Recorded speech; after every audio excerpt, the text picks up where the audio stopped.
Yeah, sorry we late, everybody. We had some technical difficulties, but we in the building. Yes, sir. SRT is in the building. Sports Roundtable is live. Yes, sir. You already know how we do it. What up? What up? What up? It's Sports Roundtable. Yes, sir. The SRT crew is in the building. We about to take you around the world in sports. Yes, sir. I'm your main man, H.O. from Bankhead. As you can see, sports superhero Hancock is in the building. What's going on, Han? Oh, big homie sitting here licking wounds, baby. I'm bleeding all over the place. Sitting here struggling with my Cowboys this weekend and now watching the Braves. Woo! Getting something Yeah, doing to them. So we yeah, struggling here. they would have to play on a Wednesday when we doing the show. Yeah, well, they don't Usually look like they came to playing like play. that. Yeah, don't look like they came to play. They might be there, but I don't know if they're playing. Yeah, that's pretty bad. The way that they jumping. Yep, it's 7-1, and Bryce Harper done went deep twice. Yeah, and he's rubbing it in too. He went around the base. He said something about, I think, who was that said some way to go, Bryce or something. Yeah. And he's letting them know tonight. He's looking like that prospect that everybody thought he would be. He's coming through tonight in a big way. In a big way. Yeah, man. Waiting on D Will to come through, man, and got a lot to talk about. Yeah. I know you don't really want to get into the NFL, but oh yeah, big homie. That's what we do. We got to get into it. You know, if you talk it, you got to walk it. And yeah, I agree. We've seen some things now that some things have come to light to show that certain things aren't what we thought they may be or what everybody may have perceived. So, we'll talk about it. And it's that way pretty much all the time. You know, we done had a lot of that this year where we thought it was one way and we knew it was that way, but it started off a different way. But then you fall back to what we thought you were from the beginning. Yeah, we might need to come up with that new segment of what we thought, what we learned, and what we know, because those things came out. Yeah, that's it right there. Yeah, that's a hell of a segment, then. Yeah, so we might look into this, going with that and see what we get. Me and you talk about some things. Me, you, and D. Will, and come on the show and talk about those things. The first 3 things of the show: what we thought, what we learned, and what we know. I know that's right. Because some things were made clear this week for sure. And then I'm gonna do something new. We go rank our top 5 NFL teams. Oh yeah, well I saw that in the show notes and I got mine already. So when we get to that segment tonight, if we're doing that, I'm ready to fight. Okay, yeah, we definitely go do it because they go D Will right there. Let me get D Will jump in. That my man is. All right, man. So before we even get started, I'm got to go ahead and jump into that. The hot news, yes, sir. Sponsored by Big Easy Grill. Located 1193 Collier Road, Big Easy Grill is a place to be if you want some Louisiana seafood. The best Louisiana seafood in town. You can ask D. Will. The crab claws are amazing, and it takes 2 bites to get rid of 1 shrimp. D. Will, we were talking. Hancock just came up with a new episode. I mean, a new segment. Go ahead. Yeah, we'll come in. We'll come in and say what we thought, what we learned, and what we know. Every week to find what happened in sports this weekend. Oh man, because we may go in thinking it's one way, then we learn it's not, and then we know now for sure it's not. So. Sound like you talking about your Cowboys. For sure, that's part of it. Now, if I forgot to put my black tape up here to go across that Cowboy up there, we in mourning. And until we do something about certain things, namely Dak Prescott, I'm sure we'll get into it. But I just think that this team in the Cowboys I think they thought we had more than what we had when you look at some of the things like Tony Pollard. I love Tony, homeboy. But when you look at him and you try to make him your bell cow running back, I'm not sure that's his role. We're talking about a guy that was a all-star kick and special teams return person, and then kind of blossom into a change of pace back for the Cowboys. And I think he may have been put into a role that might not really be what he's best at, to be the bell cow of the team. So not to say it's all on him, but I just think that his change of pace is what makes him effective when you got that other running back that he plays off of. So, a lot of things can go into that. And we'll see. The Cowboys are flawed, though, quarterback-wise, offensive coordinator, head coach-wise. Defense has now made an adjustment by being a man-to-man team with 2 lockdown corners and then playing a certain type of defense. Once he went away, they have not adjusted. And you can see that defense now is nowhere near what we thought it is. Thought that it was going in.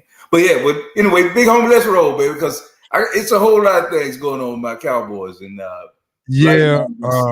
first of all, let's go ahead and start off with these Colorado. Big H, you see how them Cowboys fans just get to going about the Cowboys, like, hey, my Jesus. Hey, I'm just telling it like it is, baby.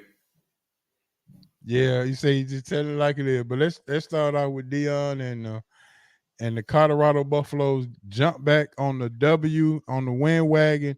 And with this win, fellas, not sure if you noticed, but rumor has it that the Peach Bowl has already reached out to Colorado, saying that they would love to have Colorado in the Peach Bowl, Chick-fil-A Bowl already.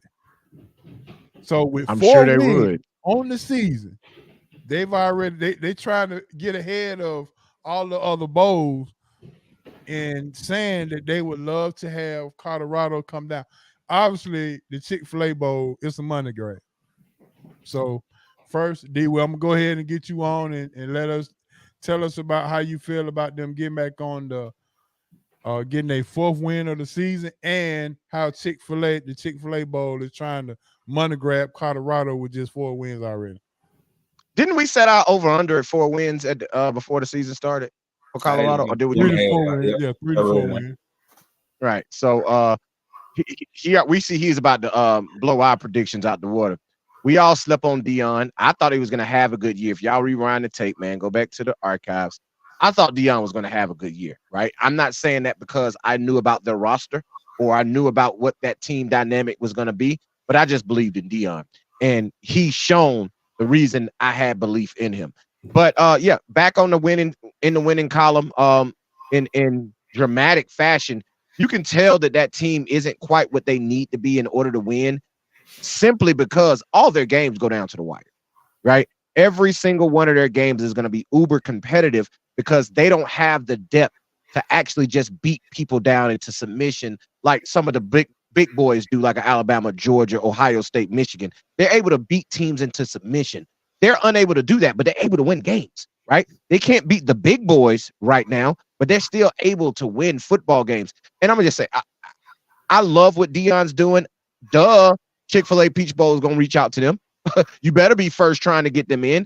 And you say it's a money grab, but let's be honest. Every bowl game is a money grab. That's the reason the bowls are there. We have the bowl championship series, which we just left, and they're trying to keep around now in the era of the CFP. They're still trying to hang on to them. But we know all those bowl games are just money grabs. They go out and they used to put conferences with each other because they knew those teams drew in fans and money. They used to put teams and say, oh, this team needs to go to this bowl because they're playing in this area and they'll travel well to come to those type of games. So we've always known that bowl games are money grabs. So for Chick-fil-A Peach Bowl to reach out this early, and the Chick-fil-A Peach Bowl is usually a bowl that has some really big winning teams. They don't have mediocre, barely bowl eligible teams playing in that game. So for them to reach out without Colorado even being bowl eligible yet, it just lets you know that it's all about the money because they know Colorado is going to bring in the dollar.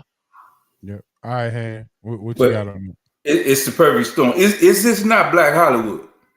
Is Atlanta not Black Hollywood? Yeah. Got that right. Okay, so if we got the only HBCU team in Division I football in Colorado, they're going to bring that HBCU team. So they gonna kill you. it's the perfect storm, and expectations were that, this would be a team maybe about 4 wins. Now, with you look down the schedule, you're looking at least 6, 7 wins, possibly 8. But if you get that, they're bowl eligible. And just think, Colorado coming from where they were, going to a bowl game, that's like winning the national championship for Colorado this year. They will be talking about traveling. They might not even get the tickets to even come with just what they're allotted with the school, because everybody in this part of the country is going to be there. No doubt about it. This will be the event of the college football season. They talk about national title game all they want, but I promise you, Black Hollywood will turn out if Colorado comes here for the Peach Bowl or Chick-fil-A Bowl or Fried Chicken Bowl, whatever you want to call it. if they come here, it's going to turn out. So yes, they are definitely, looking to get a team like Colorado here with Deion Sanders. But every bowl that's not, in the Big Four would definitely want Colorado, because it's going to bring eyes. It's going to bring revenue. So yeah, without a doubt, you got to get in line. I don't blame them for being first. And Chick-fil-A got the money. Yeah, sure they do. That's a fact. Chick-fil-A got the money, so it can be. Oh my God! Just imagine how people would come. You know how many people from Mississippi would come down to watch that bowl game? None. And it doesn't even matter who they play. It just doesn't even matter who they don't play. Like Deion in Mississippi, boy. They are not fooling with Deion in Mississippi. They want to come and be a part of the atmosphere. They may not like him, but they like what he brought to Mississippi, and that is a lit atmosphere. So if you like to party and get on and get on the scene, yeah, it would be a definitely show if Colorado gets that bowl nod, and they doing it first. So we're gonna turn the page, and we're gonna. So Hancock, Marlon, that's our last week. What would we say if Georgia run roughshod over Kentucky? And so now we got to say what is the statement? What statement did they make against Kentucky, putting up 51 points on the Kentucky team that they scored on their first 6 possessions? Yeah. What they said was, I'm gonna let you go first on that one. Don't tug on Superman's cape. They proved a lot to me. Honestly, when you look at what they did holding, the running game of Kentucky, which had been a vaunted running game. I think the prior week, the guy had over 260 yards rushing or something to that effect. Yeah. Ray Davis, and he only finished with 59 yards, 59 yards rushing. So you look at that, they made a statement. They came out defensively, they came out offensively, and I have to get all, credit to Carson Beck.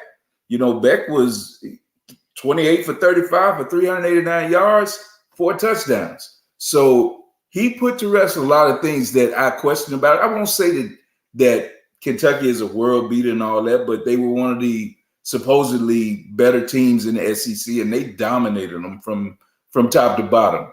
Kentucky came out trying to impose their will, trying to intimidate him, and it worked against him, and Georgia just smashed him. So, yeah, I was, you have to tip your hat to Georgia and say, look, you proved a lot. And a lot of times when we have schools that are dominant and have been to a title game, D. Will, I'm sure you can attest to this. It's about when you can get up all the time, because you're so used to winning. It's like, yeah, ho-hum, let's just keep winning, whatever. But now that challenge, I think that hearing all the stuff coming into this game where maybe Georgia's not this, they're not that, they heard it, and it just motivated them, and you could see it. So certain games, teams that win a lot can get up for. So other times they sleepwalking. I think they were sleepwalking early in the year. They impressed me. I must say, from what I saw this Saturday, it's a lot left at Georgia. So we'll see If they can do it every week, I don't know. But for the big games, you can see they rise to the occasion. So yeah, don't sleep on Georgia this year. All right, so D. Will, I'm gonna say something before you go. I will say this. Now that I know that Carson Beck and most of the Georgia Bulldogs listen to Sports Roundtable, because last week I'm pretty sure that Carson Beck heard Hancock say that there will be no SEC teams in the 4. And Hancock is coming back this week saying, look, my bad. Y'all proved me wrong and this and that. But shout out to the Bulldogs for listening to Sports Roundtable. And, we really appreciate it.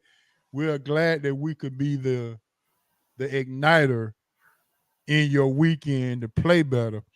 And I will say this. It was the efficiency, they didn't miss any opportunities.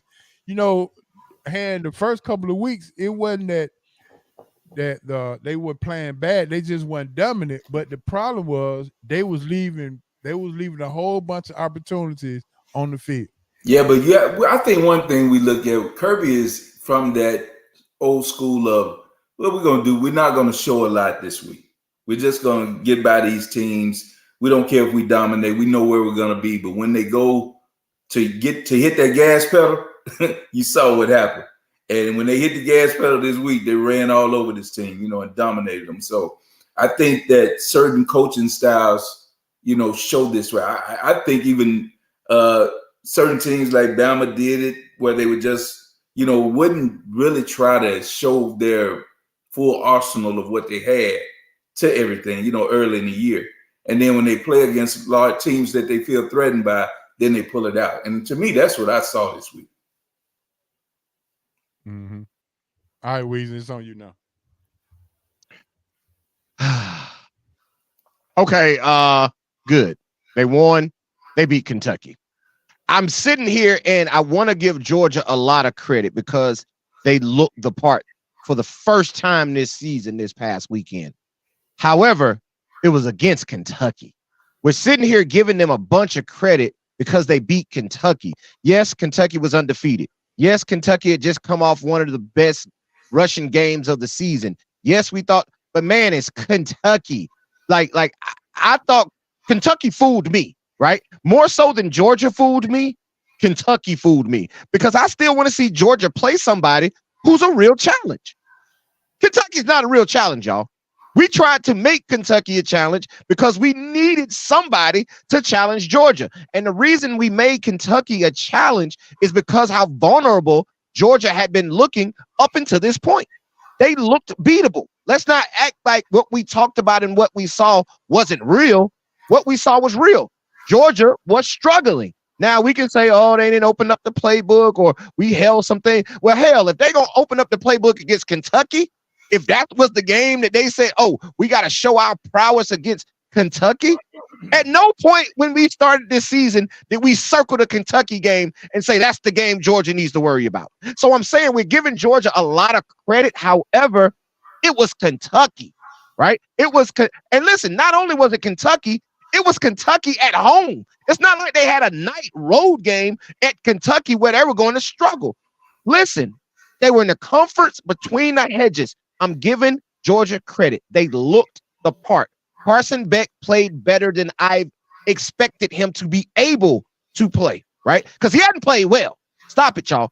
Carson Beck hadn't looked the part up until this Saturday. And for anybody to say, oh, you're lying, right? You're lying. You're saying that for the sake of debate. So I'm going to give them credit for winning the football game. But I'm not finna sit here and say, oh, the team that I saw in the first 4 weeks isn't the team that I saw Saturday. So the team I saw Saturday isn't the team I saw in the first 4 weeks. No, I saw the team in the first 4 weeks. So you're going to have to give me at least 4 weeks of playing like you played Saturday before you change my mind. Because at any point, they can revert back to what we saw them to be in the first 4 weeks of the season. So kudos to them for beating Kentucky, but you ain't finna get too much more credit out of me for beating those guys. Even though I said Kentucky had a chance to win the football game, and from day one and from play number one, they didn't have a chance. Georgia went out there and they showed their might. And the reason I got an opinion so strongly about this, because y'all know I'm a Bama. And Alabama, we did this 1,000 times. Y'all tried to give us each and every week somebody to stand up to us, right?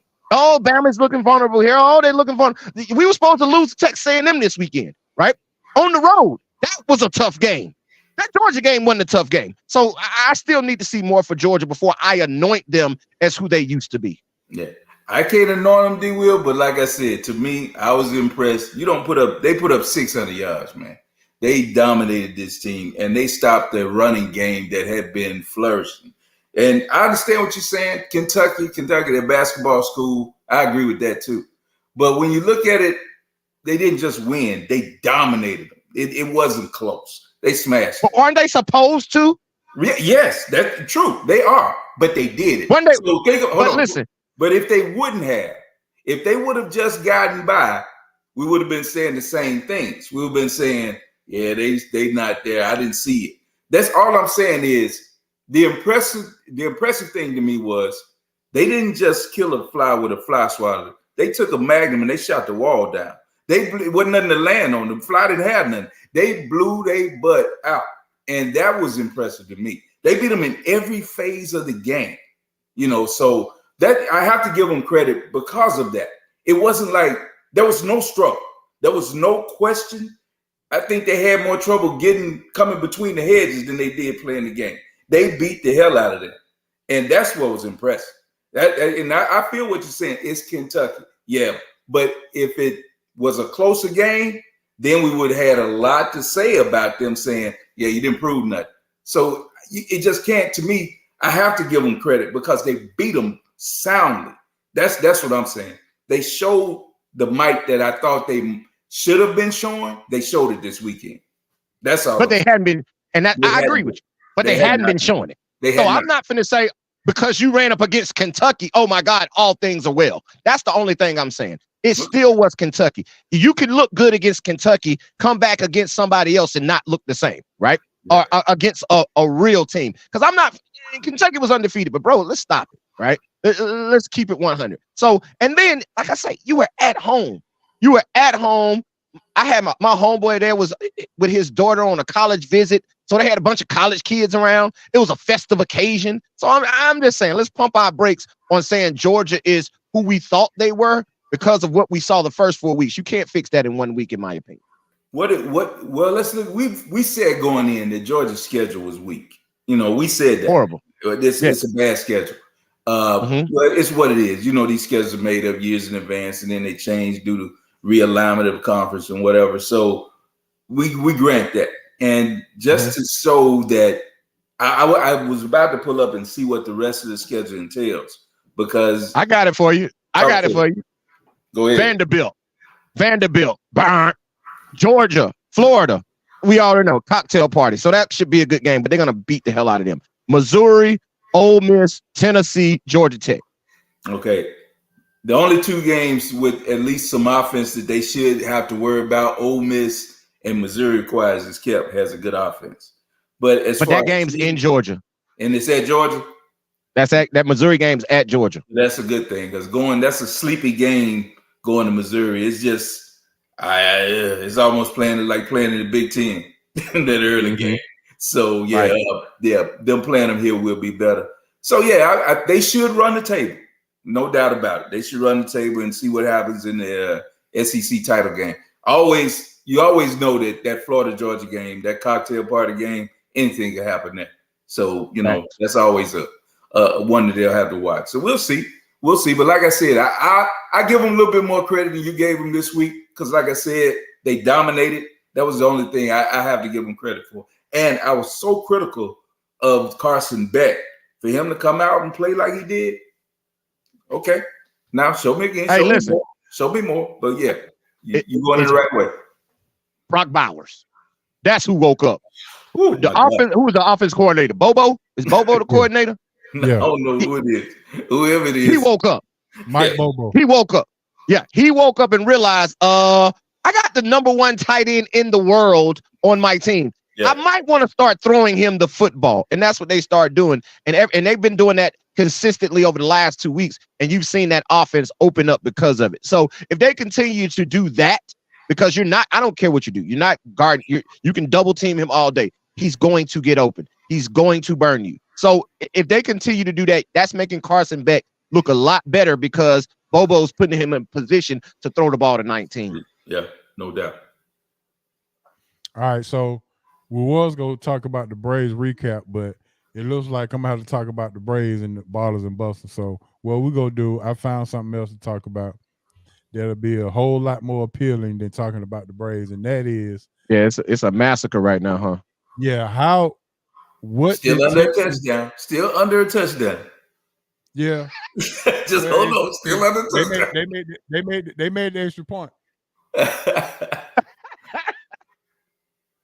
So, but we will talk about this. What's going on in Texas, and are you surprised that Oklahoma did what they did to Texas? And the second part of that question is Arch Manning looking to transfer because he can't get on the field?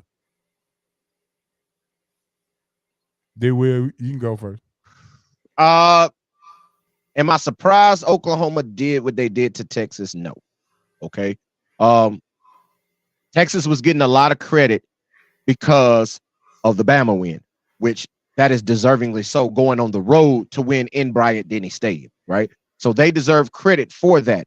However, just like Hancock just mentioned with the Florida-Georgia game, that Oklahoma-Texas game goes either way, right? That's a 50-50 crowd game. It's half burnt orange, half whatever color Oklahoma is, right? So you see that in those stands. So that game is a little different. So for me to say I'm surprised that they lost that game, I'm not, right? Because the Gilbert kid, the quarterback for Oklahoma, has been playing well all season, right? He's been dropping dimes and doing his thing all season long. Brent Venables finally looks as if he's gotten a hold of being a head coach on that level at Oklahoma, and it looks like they turned the corner. So no, I'm not surprised that they lost that game because that's a rivalry game that can easily be lost. However, Arch Manning, where you gonna go, right? Where you gonna go? Because Quentin Ewers is probably going to the NFL this year, right? Why would you leave Texas? I thought it was a sophomore. No, this is, I think, his it's the third year though. Yeah, he's draft eligible. Yeah, he's draft eligible. So he's probably going to the league this year.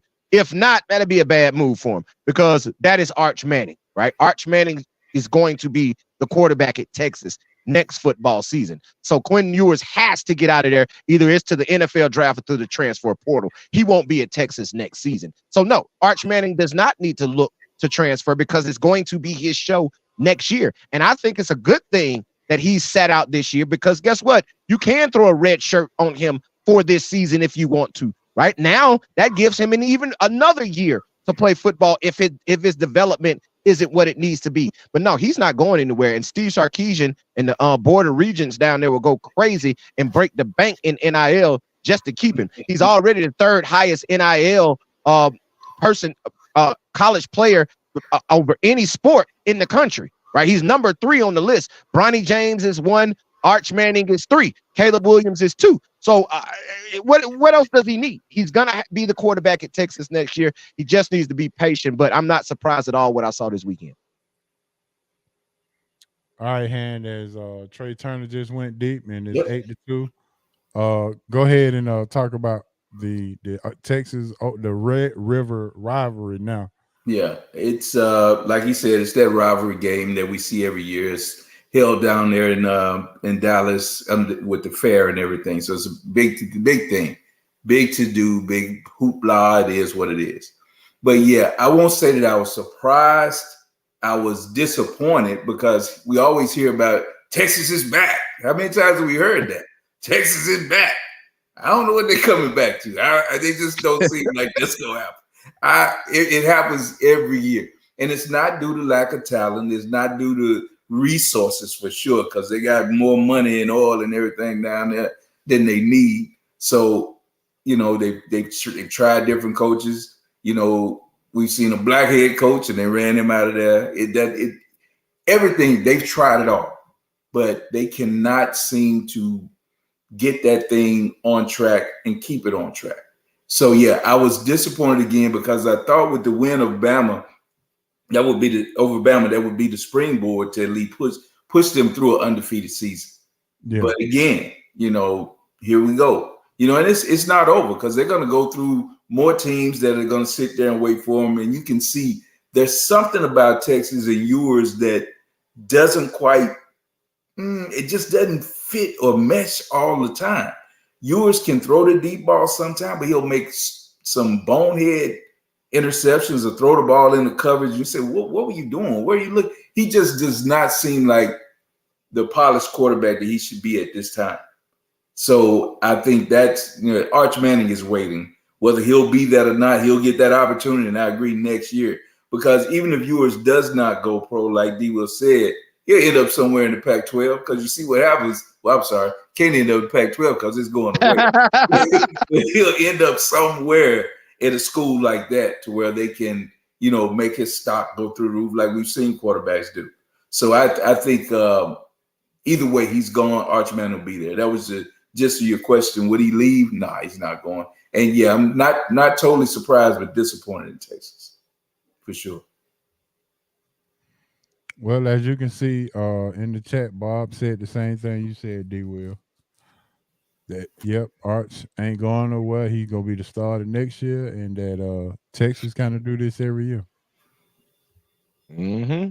Sounds about right to me. That's it.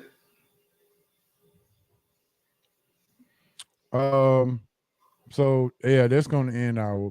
I was gonna say ballers and busters, but our hot news, man. And with that being said, the Big Ten has come out with their realignment, with Southern California, UCLA, Washington, and Oregon leaving the Pac-12, going to the Big Ten next year. Whew!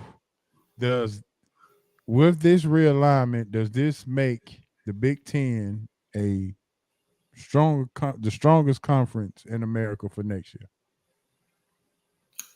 I don't know if it makes them the strongest, but it sure makes them stronger. But the only thing, like I said, unless they move in those states to the east side of the country, that's a disadvantage, man. I mean, you haven't that travel is, we see it every. Well, Harry. You know they're talking about doing meetup games. They're gonna do neutral site games that are gonna be considered meetup games for those West Coast teams that are playing East Coast teams, and they have to do it like that. So it looks like they're trying to come up with some kind of antiquated schedule so those teams don't have to travel so far. But wouldn't that takes away the home field advantage? That's crazy. I mean, everybody, we saw what happened at Autzen Stadium when Colorado went in there. Did you see? You saw the home field advantage. The crowd was crazy for them. So to lose that game, if you got to go meet Michigan in Omaha, Nebraska, or you go meet them at, I mean, come on, man. That takes away from what we know as the pageantry of college football in that respect. You think about the Iron Bowl or whatever. Now you're gonna play that where?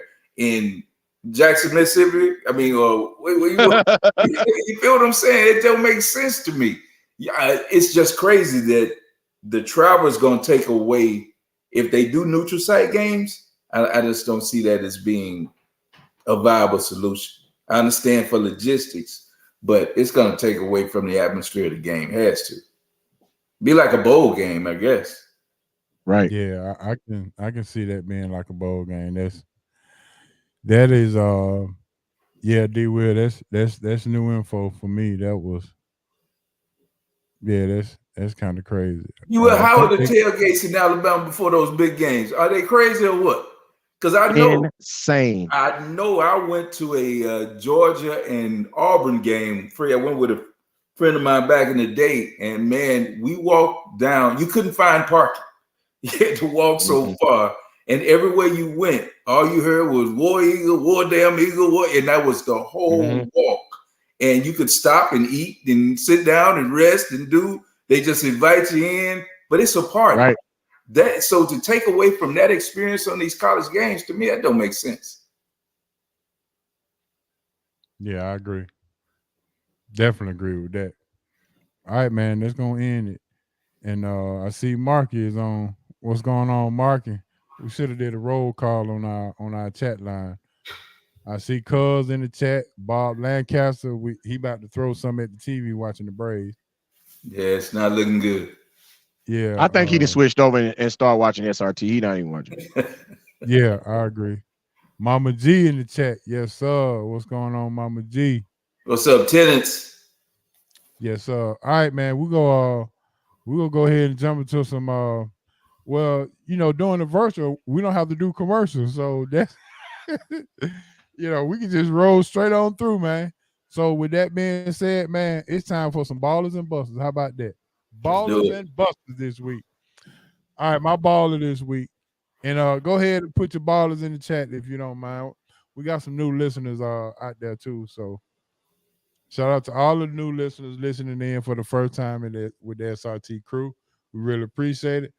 My baller this week goes out to no other than Jamar Chase, my fantasy wide receiver. He finally got some balls thrown to him, and he put up 52 fantasy points and I hate to put it out there on air, but I put 190 on my main man, Slick Money. Yes, I appreciate that, Jamar Chase. 15 receptions, 192 yards, 3 touchdowns, and yeah, he went to work on I forgot who they played with. Arizona. Yeah. Yeah, it's like Georgia playing Kentucky. What do you expect? Thanks. But all right, that's my baller this week. All right, Han, what you got for your baller? Yeah, my baller this week. I'm gonna go back to the Thursday night game with Justin Fields with 4 touchdowns. I had a combination of he and DJ Moore. DJ Moore had 230 yards and 3 touchdowns. Big night, kind of validated. He's played, that being Justin Fields has played pretty good football the last couple of games. And I think it's due to them just letting him play. You got to go ahead and find. It was like, why did you get DJ Moore if you're not going to force feed him the football? That made no sense. When you get a number one like that, you have to target him. And they've, over the past 2 weeks, started to get the ball out to him, letting Jalen use his legs to get his thing going, using him in the run game. Now, I don't like the way he takes on defenders. He has to get down. He's trying to finish runs like he's Earl Campbell. I don't understand that. But they have to coach him a little better than that. But he has to use what makes him special. This is what I always said even about Mike Vick back in the day. I can't. What the reason that Mike Vick was special was because of his legs. The reason that Lamar Jackson is special is because of their legs. They have great arms, but what sets them apart is that they make plays on defense. They can make a play when nothing else happens. So you have to coach them up to where they don't take on these punishment. But yeah, Justin Fields and DJ Moore, my ballers this week. I did have Chase in there also, but you took him. But yeah, I'll go DJ Moore and Justin Fields. Yeah. All right, D. Will, you got your ballers and busters for the week? Come on, man. Normally you would be. Bro, I like this noggin, man. It works. It works real well sometimes, right? And I can just pull them out. And bro, my baller for this week, I'm going all the way off grid, y'all. I love football season, but I gotta go with the one and only Victor Wembanyama. If y'all did not see that I know it's preseason basketball. Give me a little bit of a break. But in 19 minutes, 20 points, 5 rebounds, and a couple of block shots with some dynamic plays. The way he's able to move on the court, you see it, right? Don't you know sometimes we try to trust our eyes, right? We try to trust our eyes with what we see is what it is. And what I see from Victor Wembanyama, I see why all the hype is there, right? This is a guy at 7'3" that can guard the perimeter, switch out on guards on pick and roll situations. That's the big thing about today's game. We understand that the NBA is a pick and roll game. And if your big cannot guard in pick and roll situations, it puts your defense at a disadvantage. Now, listen, Victor Wembanyama is able to switch out on guards. He gets beat off the dribble, but if you get to the basket, he is so long that he's catching up to you at the rim, right? It is impossible for smaller guards to beat him off the dribble and finish at the rim because he's such a great rim protector. He's just not an offensive player. He is a hell of a defender on the defensive end. He's a guy that can win Defensive Player of the Year one day in the NBA. So watching him in that game, bro, it was fascinating. It was one other thing that I saw from him in one of the plays. And I'm not gonna. I gotta give Chet Holmgren his credit also. Chet Holmgren in just about 19 minutes had 21 points and about 7 rebounds. So he played extremely well. Also, him coming off his foot injury last year, we didn't get to see him, but now he's looking like a guy that we thought he was going to be being a number 2 pick in last year's draft. But Vic Wembanyama, we know how when a big is on the post and the ball is on the wing and they're trying to feed the post, but the defender fronts the post, so they swing the ball to the top. And what they usually do, they'll throw it right back to the wing so the big can repost and they'll go right back into him. They don't do that with Victor Wembanyama. What I saw the other night, it fascinated me as a basketball hoop head. Victor Wembanyama got fronted on the post. The ball was on the wing. It got swung to the top. Instead of them swinging the ball back to the wing to get it to the post for Victor Wembanyama, guess what they did? That guard went and set a down screen for the 7'3" Victor Wembanyama, who came off, caught the ball off a down screen, and shot a catch and shoot 3. That's not supposed to happen. We're not supposed to see somebody that big with that type of skill set to do those type of things. He had 3 catch and shoot off the catch, off down screen shots, 3-pointers that he made in this basketball game. This is something that we've never seen before. We've never seen a big come off a screen, be the initiator at 7'3" of the screen and roll. Your point guard setting the screen. So now you can't switch that screen and roll and put a small guard on him. Now you have to hedge and get through, and he's able to beat you off the dribble. He made a move where he did a spin move and an up and under left hand layup. Bro, you're not supposed to do that at 7'3". So my baller for the week is no doubt Victor Wembanyama, his first showing in his preseason game. So what are they playing at 3, at 4? No, he's playing the 5. He's playing the 5. Wow. Yep. He's playing the 5, but you're just able to do so many different things with him, bro. Like I say, you're not supposed to be setting a down screen for a 7'3" guy to come off and shoot a 3-point shot. That's just not supposed to happen. I can't wait to see him. I didn't get to see that game, but I will be waiting to see and put my eyes on him because I think he's going to be special too. The chase downs at the rim, like you said, if you beat him, you still looking over your shoulder because, man, that's a lot of wingspan. Armstrong, bro. Stretch Armstrong. That's a lot of wingspan. So we're gonna have to take hold on. Go ahead. We gotta take your boy nickname away from it. The Plastic Man, we got to take that from Stacey Augmon. That got to go to Victor Wembanyama because he's the original Plastic Man. What he does with those arms and limbs don't make no sense, bro. Yeah, you see Market Baller, don't you, Han? I see it. Corey Seager, baby. Yeah, he said he been on that prize pick. Yeah, he must be coming through for him. Got my main man E-Dub in the chat. He said E-Dub. He said, honestly, well, y'all can read. I'm not gonna take that away from him. You agree, D? I do. Because they're working with trainers nowadays. When we came up, we just hooped, right? So it was positions. You knew what you could do and what you can't do. Nowadays, these guys are going in with personal trainers, and from day one, they're able to do skills and skill sets that they're not supposed to be able to do at a young age, man. So yeah, I agree with that. It's really crazy. I'll take Mr. Fantastic. Yeah, there you go. All right, man. My buster this week goes to no other than the Braves manager, Brian Snitker,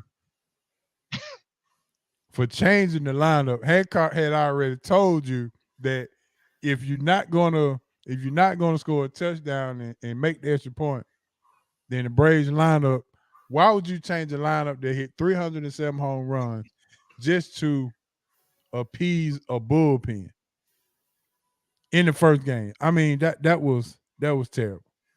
I when I saw the lineup, I get the lineup sent to me each and every game, and I'm like, whoa, what we doing? We moving people up and down the lineup, and I'm just like, he had too long to think about it, big homie. This wait, I think, was detrimental to the Braves. That layoff between the end of the season to when this series started, but they were off a whole week, I think. What about a week or so? It was a week. And that, to me, after playing so well, it kind of it threw them like in a funk to me. And you can see it. They still haven't they haven't adjusted yet. Now they're scuffling. They need to get the next game because I normally don't write the Braves off. It's what, bottom of 7. It's still a touchdown lead. So, one big bomb and we might be back in it. But yeah, I just think that they have to do something. This happened to them last year, with the layoff. And I think it just kind of, it puts them in a bad way. It just takes the edge off, sitting and waiting. And the other team is playing. That's the other thing. They're playing. And so they keep that rhythm, of play. And it's just, you can see it, man. That first game, they just didn't come out with any life to me, kind of dead.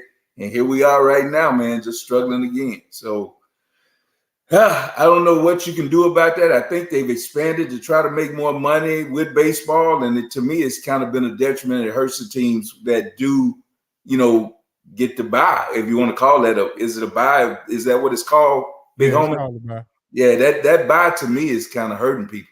Yeah, it is. And I got another one. And I got a semi-buster. The semi-buster is all the people who all of a sudden makes Desmond Ritter and Arthur Smith this great combination of great coach and great game coach, great game quarterback. And when I saw this, I took a page out of D. Will's book. And tell me if I'm wrong, D. Will. Isn't the coach supposed to prepare you each and every week to have a game plan? And the MVP of the game, to me, was the offensive line. And Desmond Ritter was able to make plays because the offensive line kept him clean. Now, Desmond Ritter didn't do anything special than a quarterback was supposed to do.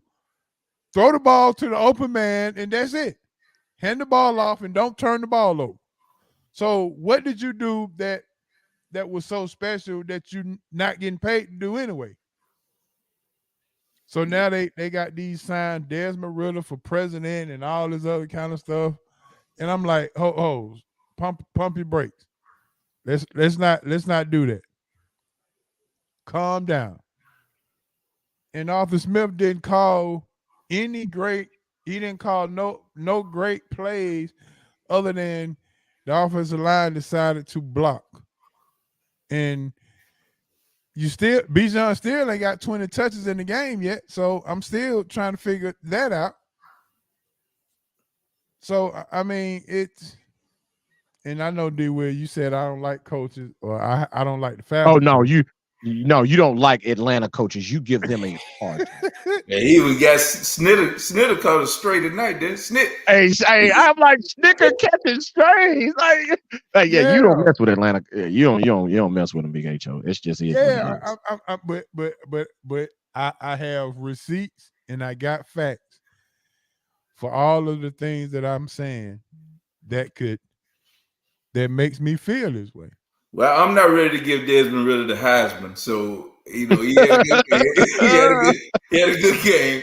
He still won't get the Heisman, but still, the thing about him, I have to give him credit for winning. And you said he didn't throw interceptions. Okay, you tip your hat because he didn't. So okay, I'm good with that. But yeah, I'm still not impressed with him as a starting quarterback in the NFL. So I agree with you. But my bust, I'm gonna give you my buster since I was talking. My buster is my team, the Dallas Cowboys. You come out and you say that this is a big game and that it means something. You need to make a statement, and you come out on national television in the only game on television at Sunday night primetime spot, and you get your doors beat in. And it was never close. It was Georgia, Kentucky all over again. You went in there and you got. I was looking for the bushes because they might not be hedges, but they beat the bushes. They came through them and they beat Dallas to death. All the bravado about what you can do and whatever, that means nothing if you don't prove it on the field. So to go in there and get humiliated and dominated, and the way they did, they get my buster from top to bottom. Nobody is left undeterred. The whole team. But again, here we are. It starts with Dak Prescott. I mean, honestly, it does. Dak is not a quarterback that can be the cause of you winning. He is a guy that needs to have the pieces in place. He needs an offense like what's going on in San Francisco. He has to have those weapons, offensive line. And when we saw him be successful, that's what he had with the Cowboys. And ever since Zeke wasn't Zeke anymore, and Tyron Smith was not the real Tyron Smith, that offensive line isn't pushing people around and keeping him protected, doesn't have Amari Cooper and all those kind of people to throw to. He's just an average quarterback, if you want to call him that. So again, Dallas, my buster, along with the University of Miami. That is one of the worst beats that I've seen in a while. All you got to do is kneel on the ball, and you hand the ball off, fumble the ball, and lose with 30 seconds left on the clock to Georgia Tech. So those two. So, Han, you do know that, and I think I told you this last year or a couple of years ago, that Shanahan and Dan Quinn had a little tiff when they was here in Atlanta. Yes. So Shanahan trying to make a point. Yeah, and I think Dallas defense, like I said, man, he has to now adjust to his talent and adjust to the way they need to play. They can't be man-to-man like they were, with just locking up on the corners and then say, okay, we're going to play with these other 9 people and stop defense. It doesn't work like that. Not anymore. They can't lock up man-to-man and play this physical style of defense and then just think Michael Parsons go out here and just dominate. People are game planning for that. They're going to run it. Did he even touch Brock Purdy at all? He didn't touch him in anything that counted. Nothing that affected the game. He might have shook his head out of the game, but that was about it. Yeah, because why would you keep lining him up on Trent Williams? Well, to their credit, they line him up all over. He might come on the right side, whatever. So I like the way they move him. I like the way they use him most times. I don't know if they did that this game, but I know they did. They did. They did. They had him on Trent at the beginning. I remember what you're talking about. They singing him up, but then they moved him all over the place too. He just couldn't affect the game. The 49ers are good, man. Yeah. They are good. They are probably, but we'll get to that too. But the 49ers are a real good football team. Yeah, I agree. And I got a question of the day too. All right, D. Will, what you got for your bust? All right. So a lot of the good ones have been gone. Dallas, they deserve it, right? Han briefly mentioned Miami. That's probably should have been a universal buster of the week. I think all 3 of us should have had them because that was one of the worst spectacles. Mario Cristobal should be fired because of that. They should have left him on the tarmac, and they were even already in Miami, right? They shouldn't they should have took him and threw him in South Beach. He was one. Exactly. And who was my actual buster? We kind of talked about already, which was the Kentucky Wildcats getting 600 yards hung on them. Right, that's just unacceptable from a Georgia team that looked the way they looked already going into that game this season. However, I'm gonna go a different route, and the only reason I'm gonna tell the truth, the only reason I'm going this route is because all the good ones were already named. Right, so my buster for the week is Micah Parsons, and for a different reason outside of the football game. I get it. We're in the world of social media and podcasting. We're sitting here doing one as we speak. So I make a living off doing them. So I can't sit here and bash him. However, for Micah Parsons to go on his show, and what he did, in my opinion, was dry snitching. He basically dry snitched on George Kittle. Because George Kittle had on the shirt after he scored the touchdown, he raised his jersey up. And he had on the Dallas shirt, right? And with the Dallas shirt on, nobody really saw it in real time until Micah Parsons went on his show after the game and brought light to it. So in my opinion, he kind of dry snitched on George Kittle, right? And that's something you just don't do. You don't go on there because he's saying, oh, I'm going to keep my receipts. However, you know that now Kittle's going to get fined for that. Even if he was going to get fined for it before, it's a bro code. It's some things you just don't talk about. And in my opinion, he gets the buster of the week. And a lot of these sports podcasters who are professional athletes and ex-professional athletes, they're really starting to get on my nerves. And the reason I say they get on my nerves because they're starting to tell stories that aren't supposed to be told. Right? Some stories aren't supposed to always get out. And your boy Jeff Teague is really good on the 520 podcast, but he tells too many stories, right? He letting too many cats out the bag. So I'm gonna give my buster to Micah Parsons just for being an athlete. Shut up, dude, and play football. I'm not telling you to shut up and dribble. I'm not saying you can't have your podcast, but here's my thing about it. Understand what you're talking about and how you're talking about it, because you just straight up snitched on George Kittle. Very much, very, very soothing. Yep, and Marty Cuz just put one in there. Bill Belichick hand. Honorable mention, Cowboy fans. They delusion. So it's Belichick. We kind of touched on him last week. He's hurt his team a lot here ever since Brady walked out the door.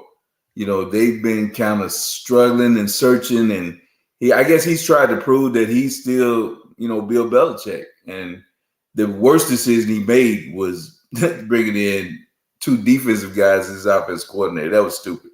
I still think he can coach defense, but his GM abilities and building his coaching staff kind of lack real guidance. He ruined Mac Jones. He ruined Mac Jones because we understand. Let's keep it real.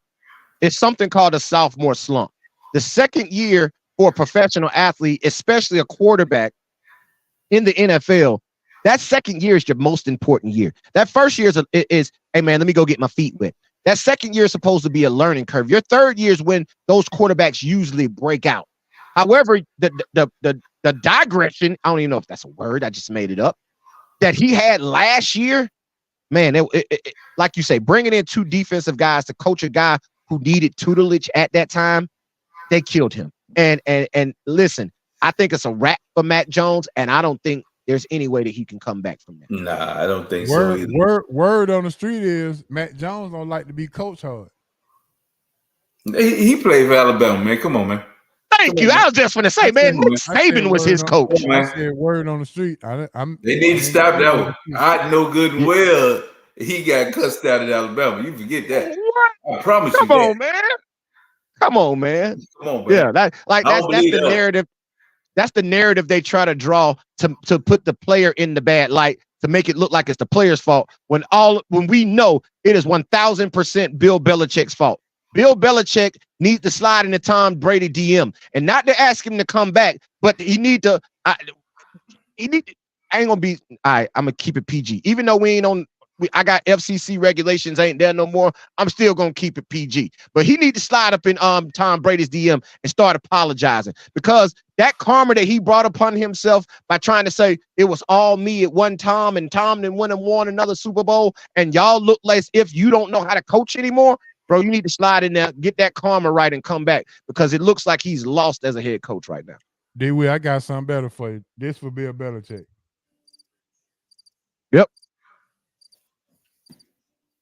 Yep. Real simple. It's bad, man. It's bad. Like, who would have ever thought that Bill Belichick would be in this situation? Like, you could not have told me that Bill Belichick would ever be in this type situation with his football team looking this bad for consecutive years. And it looks like they're even worse than they were last year. They do. Does Bill Belichick coach the New England Patriots? They got shut out. Does Bill Belichick coach the New England Patriots next year? I think so. It's gonna. He has to walk away on his own terms. You know, it has to be. It has to be his decision. Bro, you don't fire Bill Belichick. Right. You don't fire Bill Belichick, dog. Like stop it. Stop it. What is that exit interview gonna be like with Robert Kraft with Bill Belichick this year? He's gonna tell him, you got a year to get this on track. He's gonna give him another year, I believe, but he's gonna tell him, look, if not, I need you to fall on the sword. We need to, this is over. You know, you've been great. We had a great run, but I think he's gonna give him another year to try to get it right. But I think that he's gonna let Bills go out on the shield, you know, and just say, look, I'm out. You know, it's been a run and I'm retiring. Hey, right, listen, it's a really good quarterback draft coming up. So they're going to have a very early pick in the NFL draft. So they're going to get one of those good quarterbacks that are coming out this year. So, rumor has it in Dallas that Jerry Jones said that Dak can still lead them to a Super Bowl. He believes that.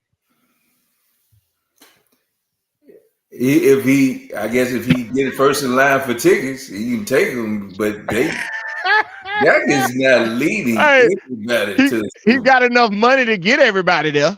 That's it. I mean, you can get get the charter, but that's about it, man. Dak is not there to lead anybody, man. Dak is just a manager.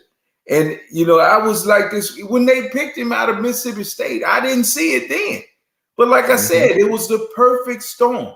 When Romo got hurt, he stepped in and stepped into a beautiful situation. But what has he really done as the lead guy, as the real guy, as to be the guy to say, okay, Dak, you the guy, lead us? He can't do it, man. He cannot. He's just not that dude, man. He's not that dude. Dak is that guy, and the reason that he has so much favor with the organization is when all the Black Lives Matter stuff comes out, when all the stuff that is negative toward Black people or whatever, and they ask Dak to talk about it. All Dak does is play corporate guy, and he's the perfect management. He's a perfect guy in that role. As yes, we are. That's not what we're going to do as this organization. We're going to galvanize no matter what or how it's hurting the Blacks. No matter what Jerry Jones looks like standing in front of a school, he has no comment on that, whatever. So he's the perfect corporate guy for the Cowboys, and he bridges two gaps. He's that, and he's a Black guy. So if he's that, they say, well, look, even the Black people they're not mad. So, he's that perfect Charles Barkley type role. He's doing just what he needs to do, So, but as far as if we talk about between the lines, being the quarterback to make a play when it counts, nah, it's not happening. Dak's not that guy. Oh, it's a softball game going on in Philly. Yeah, it's over now. They up over a touchdown now. They got the extra point. They got a 2-point conversion, man. It's a wrap. Yeah, it's a wrap. Also, the SRT site is getting redone, and D Will, I'm gonna need some headshots. I the best headshots I got, I've already sent it to my web designer, so we can change it out if you want to, but Nah, you know what you need to do, HO. Just go do AI. Go give me what I'm saying? I see your picture. Send it through AI. And it'll give you greatest. Just put in headshot for this picture. And it'll there it is. Yeah. So she just texted me, asked me, am I ready to see the site? So she got it, she got it up. So it probably won't go live until tomorrow. So, but anyway, D is 8:10. We about to jump into a roundtable discussion. I do have a question of the day. So if you wanna, if you got to roll out, I understand. But if you want to hang in there with us, then let me know. Yeah. Hey, listen, man. I gotta jump back on with y'all next week, man. I got something to go get into tonight. There you go. All right, man. Well, let everybody know where they can find you, where they can find that eyeball in the coach's corner and the guard your man. Yes, sir. Oh, man. So much going on, man. Like you say, man, just go to the website, eyeballradio.com, little IBALL radio. Do me a favor, go subscribe to the Eyeball Radio YouTube page, little IBALL radio YouTube page, man. Go hit subscribe, man. We got daily content going up on there every day. And of course, go check out the Instagram, man, at Eyeball Radio. And of course, guardyourman.org. Go see what we got going on with our nonprofit, man. We got a lot of big stuff coming up, man. Like we mentioned, we got the Rotary Grant coming in real soon. It's going to help hook up this place that I'm in right now, man. We're going to outfit it even more and do a lot of great things for some kids here in the city of Montgomery. So just stay tapped in, man. Y'all know we got it going on, man. Appreciate y'all. And I will be back for the full 2 hours next Tuesday. All right. Next Wednesday.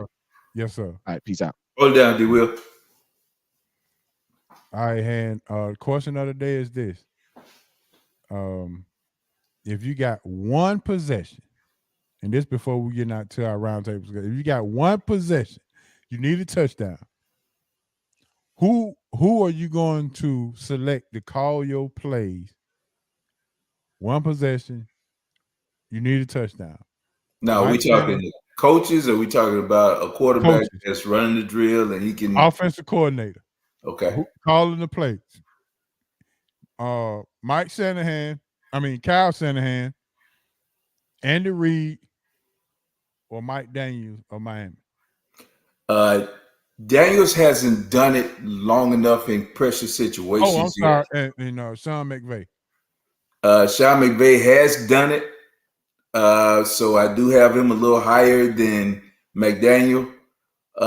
Shanahan, to me, has not proven he can lead that team through in the big moment yet. Yeah, he's a great regular season. They've been fine, but either it's been an injury or whatever, or a drop pass in the Super Bowl where, not a drop pass, but an overthrown ball where they could have won that game against Kansas City. But I'm going Andy Reid, man. You know, for the longest, Andy Reid was a guy that was looked upon as had not won a Super Bowl. And that was the only thing left off his resume. And he's done that twice now.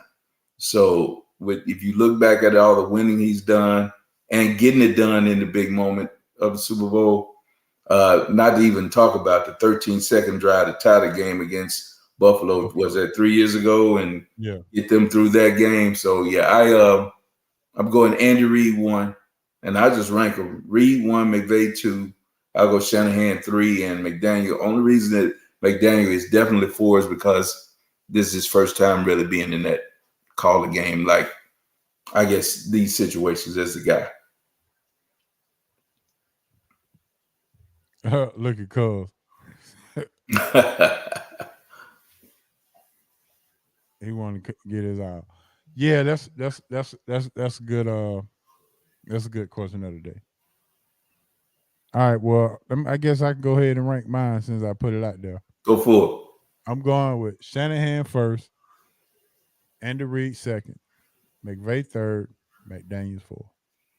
You going with Shanahan, even though he hadn't done it in the big game? I mean, the Super Bowl hadn't got him through it? Yeah. I just need one touchdown. Mm-hmm. And I'm not saying that this is in the Super Bowl.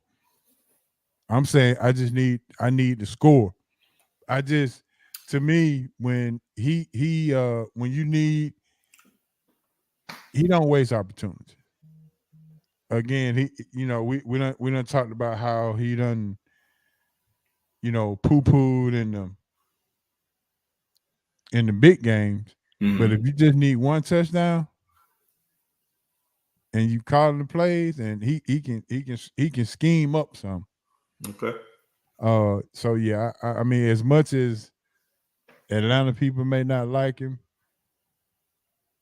I gotta give him credit. And it doesn't matter who the quarterback is. I mean, when you can take a Brock Purdy is in the MVP running right now. Yeah, they're doing the right thing. They put people around him.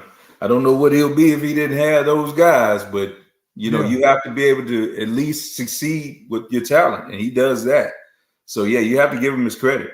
If you're gonna, belittle him if he wasn't doing it with it, that's been on my point. With those weapons, if he wasn't doing it, we'd be killing him. But with those weapons, he's succeeding. So he's doing his thing. So that's my all right. So week 6 in the recap of the NFL. We had a lot of good games in the NFL hand, and we did talk about the Cowboys and the San Francisco game, and yeah, they San Francisco showed they thing.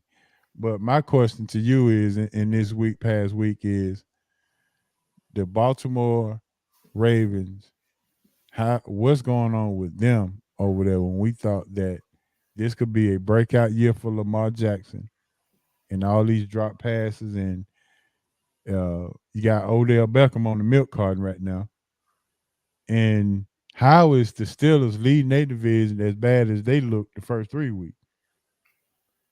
And that's the thing that Mike Tomlin takes a lot of heat and whatever, but he's always there in the thick of it as a winning coach, man. So yeah, you have to give Pittsburgh credit. They're in this position. They're winning the games that they need to win, so they're top of the division.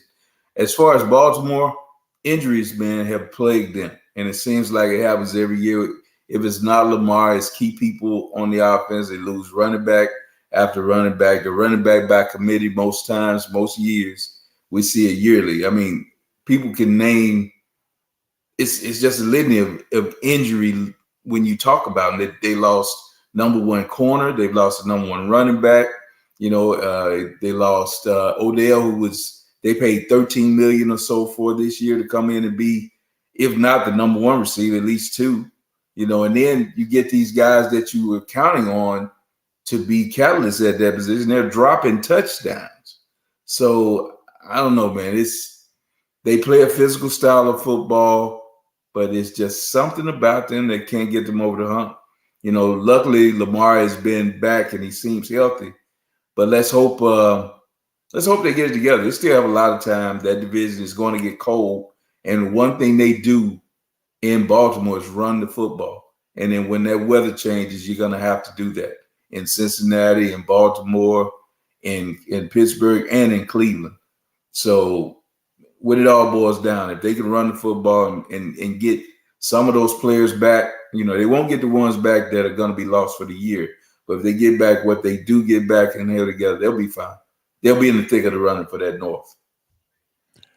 Jets and the Broncos, what you got to say about that game? Well, I mean, revenge. Was it karma? Was it revenge? Was it karma? Man, Zach played better, man, and he's played better the last couple of weeks. And I've been critical of him, but it looks like they've started to try to tailor the offense to what he can do. He's still going to make some stupid mistakes or whatever, but the defense that they have is awesome. They have a great defense, and as long as he doesn't put that defense in a bad position, and they have short fields to defend, they can stay in most games. The run game is coming back. So looking at them, I'm not saying that they're on the fringe of can be a playoff team. I don't know if they'll get there because defense can win. And like I said, they play in the East where it's going to be a weather games, except for in Miami. So that's going to help them when it comes down to where they need to run the football. If they can keep getting Breece, what's Breece? I can't think of his name. Breece Hall. If they can keep getting it out of him and get some semblance of quarterbacking from Zach Wilson, they'll be in the thick of things. As far as Denver, I don't know, man. I can't put my finger on what's wrong with that organization, to be honest with you. I don't know if they really inside don't like Russ, as their quarterback when you look at the team. So I don't know the inner workings of it. Russ takes a lot of negative media attention. So I don't know if that's got part to do with it. I think a lot of it that the head coach brought on himself when he talked about, the offensive coordinator with the Jets and how he left that team in such shambles. It's all come home to roost, but he hadn't been able to turn it around, and it just looks bad right now. I don't know if Denver can make it back right now. It's going to take a year or two, and I don't know if Russell is a quarterback that will be there next year. To be honest with you, you know what I mean. I don't know if he sticks this out. I don't know if he keeps him as his quarterback. Yeah. Philadelphia and the Rams. Cooper Kupp comes back, and once again, another one of my fantasy guys helped me out this week. I had him in the lineup, but were you surprised as Philadelphia took the 9-point victory over the LA Rams? Yeah, if you watch the game, it didn't seem like it would be a 9-point win. The Rams had taken the lead at one point in the game and were looking good. Kupp came back, and everybody was wondering what that would do to Puka Nacua's targets and how it would affect him. But they played well together as a strong receiving core now. so much so that they've traded Van Jefferson to the Falcons here this week. So they're moving on from that and definitely making Puka Nacua the number 2. Philly is Philly. Philly started out and they looked a little shaky in the beginning, but they're starting to get that offense back together. You know, they lost both coordinators, but they have a lot of talent there. They have a lot of young talent on defense that's kind of rounded in the shape. A lot of Georgia players are there.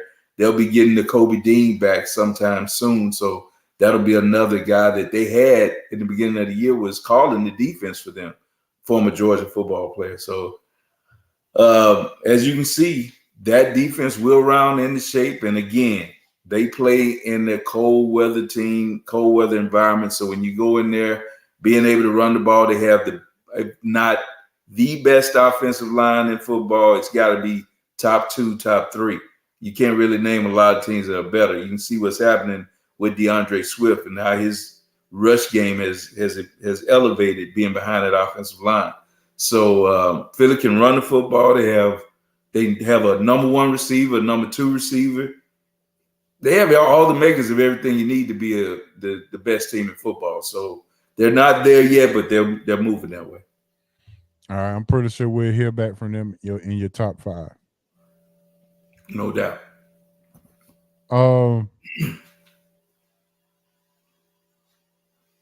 The Dolphins and the Giants. Are the Giants the worst team in the NFC? It might be the worst team in football, not just NFC. Yes, maybe you know, we were looking at the Jets and saying that they may be, but I think we had the wrong New York team. The Giants are horrible, man. And you look back and they paid Daniel Jones $40 million a year. And that you wouldn't pay Saquon, but you pay him. And I understand we talk about the running back situations as, you know, you can get 2 or 3 running backs to do what one can do. So that's why you don't go that route. But Daniel Jones, man, is the leader of that team. He's regressed when we thought Dabo would have him going and have this better. And it hadn't worked. They don't have receivers. They supposedly have a number 1 tight end who I took in fantasy. And he should have been the second best tight end behind Kelsey. And he hasn't lived up to it. They haven't been able to get him the football. They lost Saquon early. So this team is struggling. The defense isn't what we thought it would be. It's just a bad situation for the Giants. And I don't know where they go from here. I know they got 4 years tied up in Jones at $40 a year, $160 million. And I don't know how they can get out of it. It's supposedly some kind of way team friendly, so they'll be able to get off of it some kind of way. I don't know how, but when they signed him, it was supposed to be team friendly. I don't know how $40 million a year is team friendly, but supposedly it is. So we'll see. They're a bad football team. Speaking of bad football team, let's jump and leap to a good football team, maybe a great one. Detroit Lions. Are you surprised of the year that they're having, and what's your feeling about Jared Goff now that differed from when he was in the Rams? Well, with the Rams, we saw that he could be effective if he had weapons and talent around him. And in Detroit, he has that now. As you can see, they lost their number 1 receiver this past weekend, and they still were able to put up points. With the acquisition of the running back from Chicago, David Montgomery, getting Montgomery in, another Iowa State running back. It seems that they're putting out running backs left and right from Iowa State, becoming running back you. But he's a difference maker. And this was without Gibbs, who should have been, the other part of that tandem. He didn't play this week, but Detroit has a great offense. If you look at it, they put the ball in the air. Goff knows where to go with the football, and he has a decent arm. So with the talent and pieces around him, he's a top level quarterback.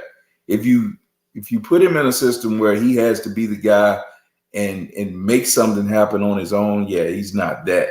But he's in the perfect situation with Detroit. And think about it, a couple years back when they got this head coach that we looked at him as a joke. He was coming in talking about biting off kneecaps and, we're gonna fight to the end and whatever. We thought he was just kind of crazy, but he's really brought this organization into, you know, a legit top-ranked football team right now. If you look at it, they're 4-1, leading their division, and looks like they're definitely a playoff team and maybe a contender to go deep into the playoffs. So, yeah, Detroit's a good football team. Real sneak peek. They in your top 5? They are in the top 5, in my top 5. All right. Last but not least, Monday Night Football, Raiders against the Packers. Are you not believing in Jordan Love right now? Or not believing in Jimmy G? Who had the worst game? Man, you look at Love, he's a young quarterback, but he sat behind Aaron Rodgers for so long. You would hope that some of that rubbed off and he would have come in and fit into the situation better. I saw some promise early, but the last few times I've watched him, it's been like a regression. So, you know, LaFleur was looked upon. A lot of people were saying that he was a product of Aaron Rodgers being so great was the reason they were always 13-3. And now maybe that's coming to a little, you know, fruition. But maybe it's because, you know, you lost two top players off of your offense. You know, you lost Adams and you lost Rodgers. Green Bay has regressed, and now you put Love in here with a team that doesn't have Adams out there on the side to throw and be that safety blanket that you can throw to 10 times a game. There's a lot of young receivers out there, so the jury's still out on Green Bay. You look at, they got a lot of young first and second year wide receivers, young quarterback. You know, the run game may be coming. They're going to have to find a running back soon because Aaron Jones seemed to be getting banged up. And the other running back from Boston College, he's just not that guy. So there's some things that they have to do. There's some good young talent on the defensive side. So it's still some promise in Green Bay. The jury's still out on them. I'll give them some time to develop because you got some players. But the Raiders, I don't know, man. You know, Jimmy G is what he is. That's the reason he's bounced around a little bit. People understand that he's not a guy that can take a team and just be that guy to dominate or whatever, be that top level quarterback. He has to have those pieces. And you saw that with Shanahan. In New England, it was a system. In San Francisco, it was a system also, but he had players around. But I don't see that make the Josh McDaniels, is that his name? Yeah. With the Raiders. I don't know how many chances this guy is going to get as a head coach, but it seems like, you know, they keep giving him opportunities and he's falling on his face again here at Oakland. In Vegas. So, You know, will he get another shot after that? Who knows? I'm sure he'll get another offensive coordinator job. But they're wasting Devontae Adams out there. Last but not least, Falcons and the Texans. Well, I know we talked about that earlier, but what do you think about the game? They made this such a big deal about this. Really had a game-winning drive, and you know, never should even came to that because Atlanta left so many different opportunities on the board. Atlanta should have won in the fourth quarter with a 14-point lead. Yeah. But if I talk about the Packers being young, by the same token, I have to talk about the Falcons being young because they are young. Young backfield, young quarterback, young wide receivers, young tight end. So with those, you're going to have some growing pains. I still am not high on Desmond Ridder, but I have to give him credit for getting a game-winning drive together and pulling it out. You know, it's all about what's at the end of the game. They got the dub.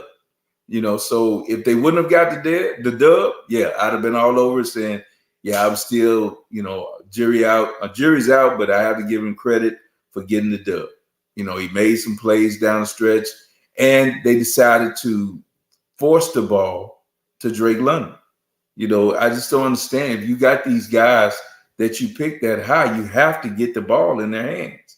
You know, I understand getting it to Bijan, but if you don't have the secondary and the back end of the defense respect your passing game in some way, Bijan and the other running back are not going to have lanes to run. You know, you help your run game by having a threat to take the top off the defense. You got some guys that can stretch it and do some things. So we'll see what happens now that they got Van Jefferson, another guy that supposedly can, you know, expand the defense on the back end. So with that and Algiers, that tandem in the backfield, look, the Falcons have pieces, but I'm not sure Ritter is the guy or Arthur Smith is the guy to use these pieces to be effective enough for them to be that team. Now, when we talk about Houston, I like what they're doing in Houston. You look at that squad and the young players that they have, another young football team, but they've been successful. They look like they know what to do with their quarterback, guy coming out of Ohio State, who I didn't have a lot of respect for, CJ, but he's done well, man, and he's impressed. So, like I said, these are both young football teams, all three of the last ones we talked about when we include Green Bay. All we can do is wait and see that, you know, hopefully they keep moving toward maturing into the football teams that they should be with the talent they have. Has Cincinnati got over the hump with Joe Burrow being back fully with this impressive 34-20? Maybe I got off Joe Burrow too quick, man. You know, I got rid of him in my fantasy league, and this week looked like the first week he was truly healthy. But we've seen Cincinnati do this kind of thing before, you know, when they came out last year and had a slow start and still made a run and I think won their division and got into the playoffs. So we've seen it before. That division has not run away from them. They still have an opportunity to get back in it and possibly have a chance to win their division. So, you know, we'll see what happens with them. But, yeah, he looked like with he and Chase and T. Higgins didn't even play. Maybe that was the reason that Chase was able to, you know, go off in this game was that, you know, Burrow had to force the ball to him or they had to design plays to get the ball into Chase's hands. And a lot of times like that, when that happens, other things develop and they found their rapport and were able to get Chase open and he delivered. So we'll see Did you see Jamar Chase IG all week? He was he's always open. 7-11. He was posting 7-11 up all week. Yeah. Always open. He was sending a message to the coaching staff, give me the football, you know, and they did, you know, that to their credit, they did. And that's what I don't understand, man. That's what I didn't understand about the Bears when we talked about it earlier. That's what I don't understand about the Falcons. If you got players that supposedly are difference makers, you have to get the ball in their hands. You know, you have to take some shots downfield. And especially before they become players that teams go into the game saying, okay, we got to double him. Before they get that moniker, they get their respect, throw it to them 5-6 times down the field. You don't know what might come up. You might get pass interference calls, whatever. But if you never take that shot, you never find out. You have to get those guys opportunities to make plays if they're supposedly the playmakers that you drafted them to be. Yep, I agree. All right, Han, with that being said, it's time to get into our top 5 NFL teams. Our top new segment where we're going to rank our top 5 teams in the NFL. All right. You want to go ahead and start it off? I got them. We're going all through 5. We're going one at a time. We can go through the 5. Okay, my 5. My first one will be San Francisco 49ers after flexing their muscles against the Cowboys, without a doubt. Through the first, 5 weeks, 6 weeks of the season, 5 weeks of the season, they have been, to me, the best football team that I've seen. My second team would be the Philadelphia Eagles, who looked like they were going to stumble for a while, but looked like they found their footing and become what we expected them to be. Number 3 is the Kansas City Chiefs for me. After stumbling against Detroit, I think they left that game when they should have won it. A couple of turnovers and bad plays cost them that game. So I got them at 3. My 4th team will be the Dolphins. with one bad outing, that being against Buffalo, where they had come off that 70-point game. I think they came out kind of reading the press clippings a little bit and kind of got taken back down to earth a little bit, but they rebounded this past week with a big win. And my fifth team, that we talked about a minute ago is the Detroit Lions. The Lions 4-1, leading their division. Like I said, a win at Arrowhead, which is the biggest win they've had this season. But when you look at what they've done, man, they have put together some good wins. And when you start to win, when you don't have your top talent, like I said, they didn't have the number one wide receiver, didn't have a top running back, big time draft pick, Jahmyr Gibbs from Alabama. He wasn't in the lineup this week, and still were able to dominate this past week and win going away. Yeah, I got them as the number 5 team. Wow, man. Right. They really going all in on the Braves. I know. Give me 1 second. I got to cut this alarm off. Hold on. Go for it.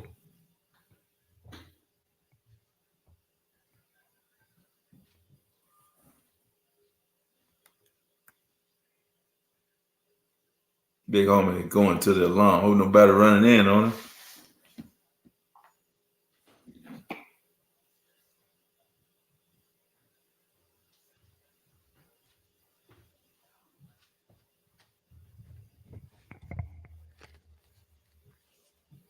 All right, I think we may have the same order. I got Detroit 5, Miami 4, Kansas City 3, Philadelphia 2, San Francisco 1. That's it. So, yeah, I think we got the same. Marty had the same one too. Yeah. So if you want to rank your top 5, go ahead and put it out there so we can let everybody know. Don't wait till the end of the season and want to rank your top 5 and, put it out there now. Has any other team surprised you this year, big homie? That we didn't talk about this in the top 5. Who surprised you, either good or bad? Chicago, bad. Do you think they're turning the corner a little bit? Have they surprised? Have they looked better to you the last 2 weeks? Do you think they're coming this way now? Or will they get off? When you talk about them, okay, let's go a little in depth with them. Think about they have 2 top picks coming up in the next year's draft. Mm-hmm. Think they're going to get off Justin Fields and redo this thing, reset their clock? I'm not sure if they're going to eat the crow right now. I think that, first of all, let's just go ahead and make the facts the facts. The organization is in shambles, and they got a head coach that's probably in over his head. So with that being said, maybe they need to start with cleaning up the organization first before they start trying to put players in place. I just for an organization like Chicago with the pedigree and the cachet that they've had, throughout the years, this is really surprising. You just never think about this like that.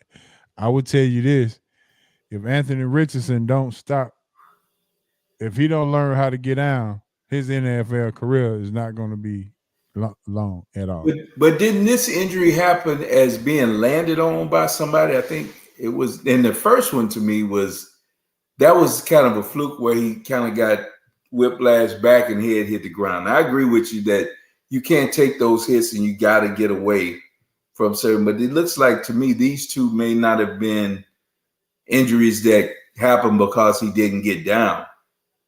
So gotta get rid of the ball then. Yeah, maybe so. But that was when he hit his head, that was on a touchdown run. So yeah, that was a touchdown run. This last one, he could have got rid of the ball. Okay. Throw the ball away. Yeah, well, he definitely has to learn that. And, that comes with being a young quarterback. So that I'll chalk that up to that one. To me, would you be willing to take Justin Fields here? Or are you set on riding with Ridder? No. Well, first of all, I don't care who you bring here. If that man's still the head coach, it's not gonna work anyway. Because he hadn't proven to me that he can scheme up any kind of game plan for any quarterback. Period. Well, how much rope are they going to give him?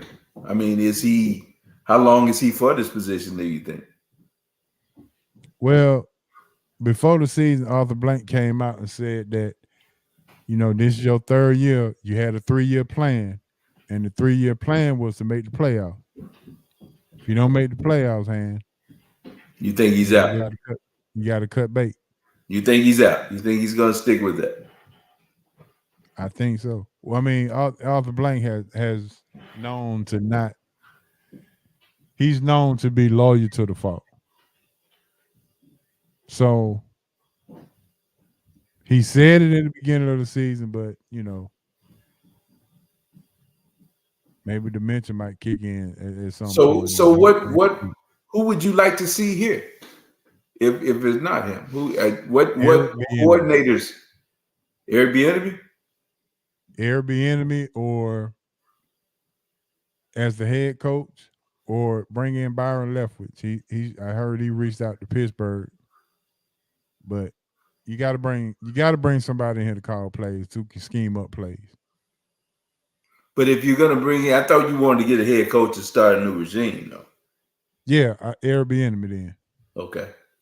Do you think he's doing that good a job with Washington, to where he's his star will be higher than it should have been, being the offensive coordinator with Kansas City? What are you seeing with Washington that still keeps you in line with being, bringing him to run the organization? And I say that because looking at what they've been doing, their offense has been kind of hit or miss. They look good at times in games, but when they've needed to get clutch drives or do whatever, so it doesn't seem like they've been able to get over the hump. They hadn't gotten what's the wide receiver from Penn State, the Dotson kid. They weren't able to get him football when you thought that he was supposed to be, his star should have been coming up this year. He hadn't been a part of the real, part of the offense that we thought he would be. Terry McLaurin, up until recently, hadn't been Terry McLaurin. I looked for him to be Scary Terry. So he hadn't been Scary Terry. Is that Bieniemy is still learning his team, or what's going on there that you see? Well, I hadn't watched them a lot, but I would say if I had to lean on something, then it takes a minute for you to kind of get your footing into learning, a new offense and putting the pieces together. He still has to learn his players, just like they got to learn him. So I would chalk it up to just not having enough rhythm yet. Okay. Anybody else besides Bieniemy if you can't get him?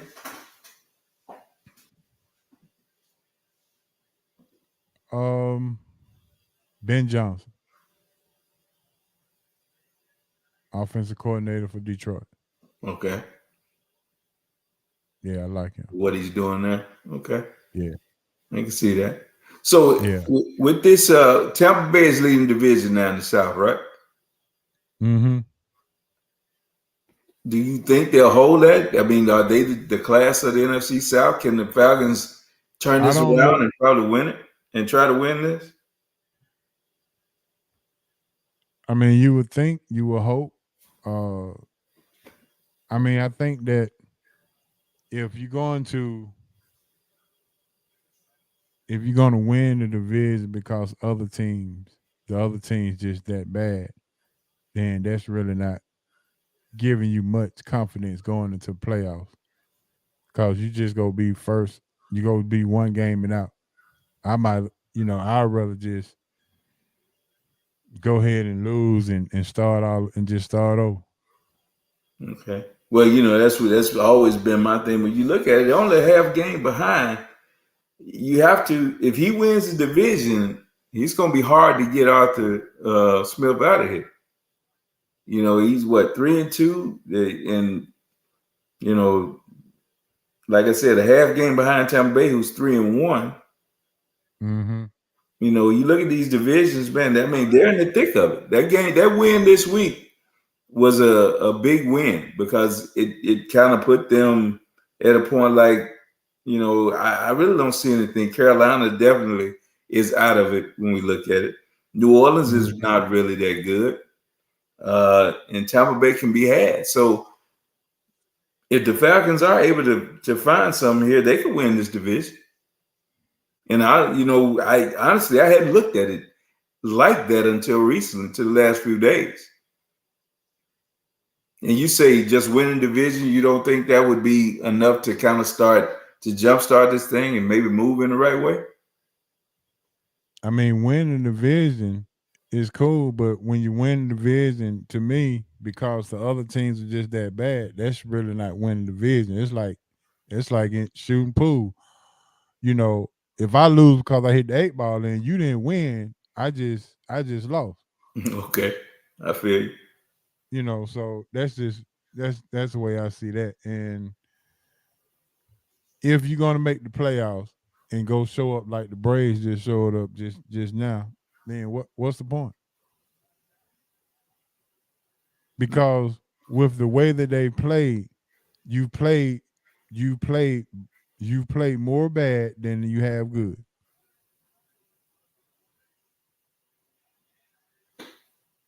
Makes sense. And so if you don't, and it's excusable to not be prepared. Is it? I mean, how long does it take for a coach to realize that as long as your offensive line and your defensive line plays well, then everything else will fall in place? And that's football 101. I mean, you say it all the time. The closer you are the better you are to the ball, and the closer you are to the ball with skills, the better off you'll be. Yeah, if you're good close to the football, you're gonna be a pretty good team. But supposedly the Cowboys are good close to the football, but we're not anywhere near where we should be. So I don't know, man. If you ask me, if I put it like this, Big Home, if I could switch divisions with you and put the Cowboys in the South, I'd do it in a minute. Because to me, you got to get to the party. And if that means that, I'm beating the worst of the NFL to get there, they getting paid just like we getting paid. You know what I mean? So I feel what you're saying in that respect, but you got a lot of young talent with the Falcons. Maybe I'm just feeling better about them because they were able to pull out a game. They pulled out that game.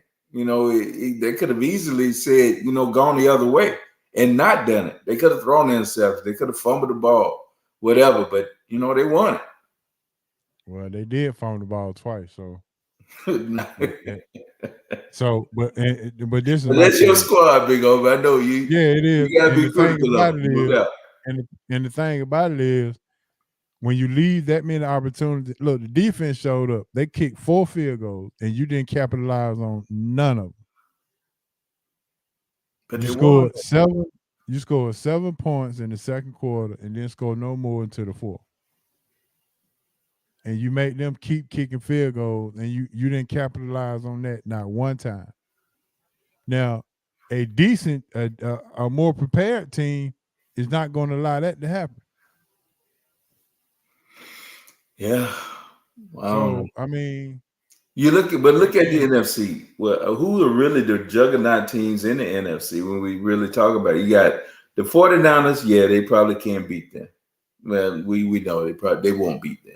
Philadelphia, nah. Detroit, nah. But when you look after that, man, I think who else in the NFC couldn't they play with? They probably can't beat Minnesota. You think? Can't beat. Jefferson's out now for probably till week 8, 9. Yeah, and we know Kirk Cousins will give you the football. That. I mean, I don't think Minnesota is. They're 1-4. They're 1-4 and going the other way. We already saw what Green Bay was. They played them to a stalemate, basically. Chicago, we already talked about them. You know, so when we look at that, the NFC North, really the only team out of there that you really feel like that they couldn't compete with is Detroit. And Detroit already beat us. Right. So all right. So that's one game. We looking at Detroit. I said they're one of the top 5 teams. In the West, 49ers for sure. You know that won't happen. Can't beat the Rams.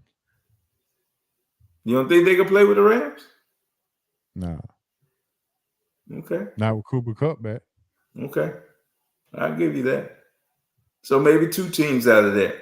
But as I'm saying, though, when you look at it, I just don't see a lot to be frightened of. Even the Cowboys, to me, they haven't shown enough to be anything to write home about. Maybe we can beat them. Maybe I'm just a little down on the Cowboys at this time. But well, I would say this. I'm not afraid of the teams. I'm afraid of us not taking advantage of opportunities that we would have. Like, let's say, for instance, we do get a chance to play a weaker team in the playoffs. Mm-hmm. Are we gonna take advantage of that by scheming up, or we gonna stink up the place? See, I'm more worried about us than I am them. I don't know, but it looks like the one thing they can do is run the football. And if you do have to go somewhere where the weather might be a problem, running the football is going to be key. Yeah, the offensive line got to show up because they didn't run block good this weekend or this past week. Yeah. They didn't give up any sacks, but it's like they swapped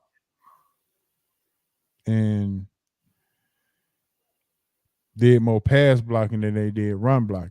Mm-hmm.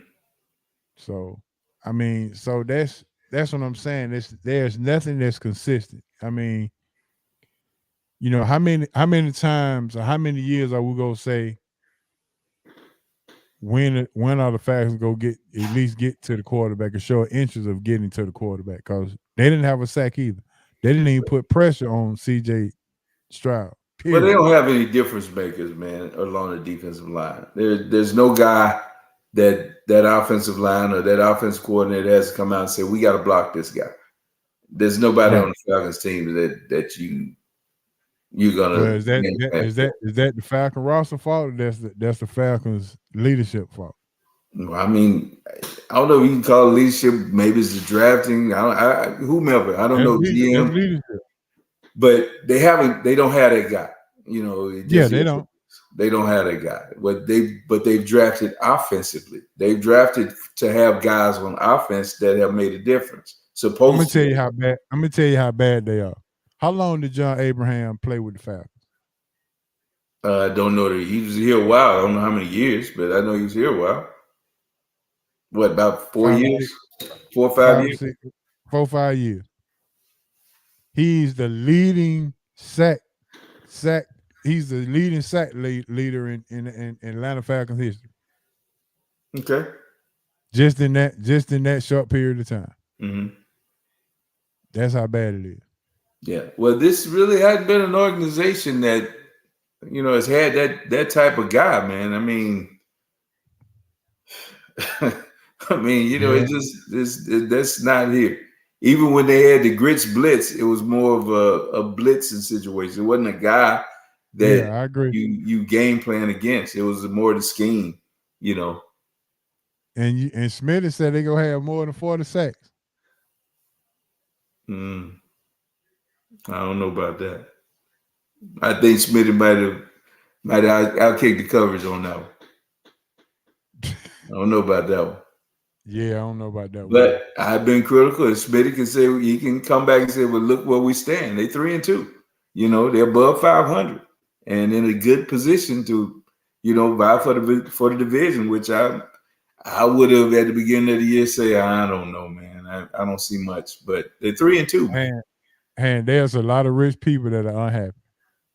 Yeah, yeah. But so they can still pay their bills, big old. Rich people can still pay their bills. When you 3-2 above 500, but you ain't playing the way that you're capable of playing consistently, Understood. then that's. But let me ask you this though, see, because you just told me when I asked you about a team, you brought out Minnesota. Minnesota is 1-4. Do you think Minnesota would take 3-2 over 1-4 right now? They would. Anybody in the NFL would be, if they looked at it and said, well, look, we're in second place at the quarter mark right now, going into the second quarter of the season, and we're 3-2. And in second place in our division, most teams would take that if you want a team coming into the year with aspirations of the Super Bowl.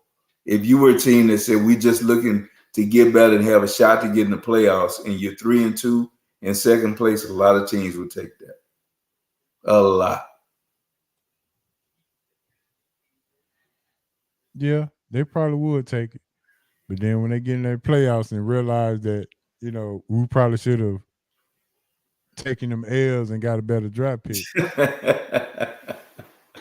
Hey. Everybody want wins when they can when it's cool. But just like I'd rather have the best record in the league. And that's what the Braves did. Right? Yeah. But World Series or bust. It don't make no difference if you can't go to the playoffs and have consistency in your pitching and in your hitting the way that you did throughout the season. To me, it'd have been a way. It's a waste of time at that point. You just teased me all the way. What you used to say? You go on a date, go over her house, and don't then have. Yeah.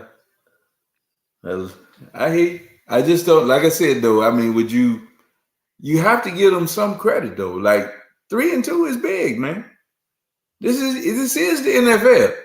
3-2 is big when you're not used to being 3-2. Okay. I don't know. We'll see. This is a lot of season left. A lot of season. It is. Yeah.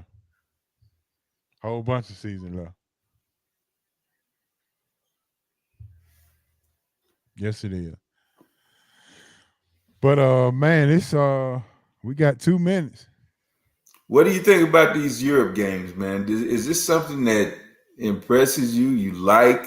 Is it something that the NFL might be wasting their time with, trying to grow the game, abroad like this? Man, look, the NFL trying to mess with the church money. they interfering. Because the game come on at 9:00 in the morning. That's church time. Yeah. I mean, you already got the 1 o'clock to 4 o'clock locked up. So the church already saying, well, we got to get you out of here by 12:30 so you get home by 1 o'clock. And now you gonna start at 9:30. So now you messing with the first service. I mean, if I was a pastor, I probably have a problem with it. But do you feel like it's beneficial? Is it beneficial to the league though? No. It's beneficial to the league because they showing you that we can make money outside of the country. Mm-hmm. That's the only benefit it is to the league. I mean, but other than that, I don't. Do you think it's like what happened with the NBA when they did the Dream Team? That was to grow the game, and you see what it brought in. It brought in the real Europeans, and the game grew. And now we have some players that we probably wouldn't have had in the NBA had the game not expanded that way. I don't know how that's going to work in football because I don't know if the league is developing, football players abroad like that. But do you think that's the thinking of the NFL? To try to bring in more of, those type of players and then more viewership from their end. Well, if they are doing that, then I don't know where the players coming from because I hadn't seen any yet. Yeah, I just think it's to get the brand over to other countries. So it's just more just to broadcasted games from here over there. Yeah. Okay. Sell out games. I mean, think about it. The NFL making hand over fist, getting. I mean, they probably the UK or London paying for the price of the TV contract just to show the game. Yeah. Well, what if they get a couple of teams over there though? I mean, it could happen to where they have a couple of teams that are over in Europe, over in Germany, or whatever like that. So this is something that's normal. They've done it now for a few years. Yeah. So maybe this is the way it's going to go, because you could have two teams over there and send a team over there to play this week, and then the next week play the other team in that country and things of that nature. That way, you kind of the flight, they won't be coming back week like that. Jacksonville stayed over there 2 weeks and played 2 games. Yeah. So if you had a team stationed there, you would have at least 2 teams over there. You would have at least 2 games in that country every week. Possibility. Yeah. Just thinking outside the box. Yeah, I can see that happening. That's definitely thinking outside the box, though. Yeah, I don't know. Something's gonna happen. They're not doing it. They're doing it for reasons. So we'll see what happens. We'll see. What's your thoughts on it? You think it's helping? I don't know, man. I think it's still with gambling. It doesn't matter where they play. I think the biggest thing that's happened with the NFL is that they've embraced the gambling aspect of it, with everything from Prize Picks to, all these gambling sites, the MGM sites. So to me, it's brought in an element to where everybody now views games no matter who's playing. So it doesn't matter. I think it doesn't matter what teams are over there, who's going over there. It's going to be some money put on it, or some kind of props, some kind of situation. So I think the gambling aspect has done more than anything. Yeah, I can definitely see that. All right, man, I'm going to give my shout-outs. Cuz asked the question about Embiid playing for the U.S. I think it helps. It definitely helps. And Embiid know he's going to get with that winner. If all the players play that say they're going to play, Steph, KD, LeBron, man, please. Who's going to beat them?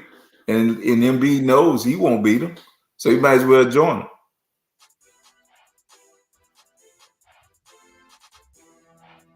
Yeah, everybody got something to say about about moving it over. They mentioned having a team in London, Germany, about 5 or 6 years ago. I remember that too. Yeah, I think it's going to happen. Man, I got to go ahead and get them shout out. Shout out to everybody that tuned in. Shout out to all the new listeners that tuned in. Make sure you keep following us on YouTube. Make sure you subscribe to our YouTube channel. That's SRT Sports Talk Radio. Make sure you do the same thing on our Facebook page. Like the page. And our website will be up pretty soon. At srtradio.com. Yes, sir.